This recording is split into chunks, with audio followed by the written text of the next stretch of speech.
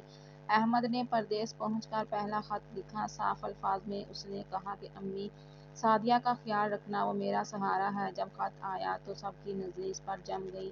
میں نے سب کے سامنے بلند آواز سے پڑھا۔ ہر سطر میں سعدیہ کا ذکر تھا مگر آخری لائن جس میں احمد نے لکھا تھا میرا سہارا ہے، میں نے چھپا لی۔ کسی نے پوچھا احمد نے اور کیا لکھا ہے؟ میں نے بس اتنا جواب دیا سعدیہ کا حال پوچھا ہے۔ سعدیہ نے درخت کے نیچے بیٹھ کر آنکھیں بند کر لیں، آنسو دب کر مٹی میں جذب کر دیے۔ اس کے کام بڑھتے گئے۔ صبح سویرے 4 بجے اٹھایا جاتا، کپڑے دھونا، صحن میں جھاڑو دینا، برتن مانجنا سب اس کی ذمہ داری تھی۔ جیٹھانی نے طنز کیا اب دیکھیں بہو کتنی چاقو چوبند ہے۔ دیور نے ہنس کر کہا شہر والی شہزادی اب گاؤں کی مزدور بن گئی۔ سعدیہ یہ سب کچھ سہتی رہی، سر جھکائے، ہاتھ چھل گئے، لیکن کسی نے مرہم نہ رکھا۔ شام کو جب سب باتوں میں مصروف ہوتے تو وہ درخت کے نیچے جا بیٹھتی، بچے کھیلتے ہنستے، انہیں دیکھ کر وہ کچھ دیر کے لیے مسکرا دیتی اور دل ہی دل میں کہتی یہی میری خوشی ہے۔ گاؤں کی گلیوں میں اندھیرا پھیلنے لگتا تو سعدیہ وضو کر کے سجدے میں گر جاتی، دعا کرتی یا اللہ میرے صبر کو ضائع نہ کرنا۔ ایک دن چائے میں نمک زیادہ ہو گیا، میں نے سب کے سامنے اسے ڈانٹا کہ دھیان نہیں رہتا۔ سعدیہ نے پہلی بار نظریں اٹھائی اور کہا میں نے جان بوجھ کر نہیں کیا، یہ سب کچھ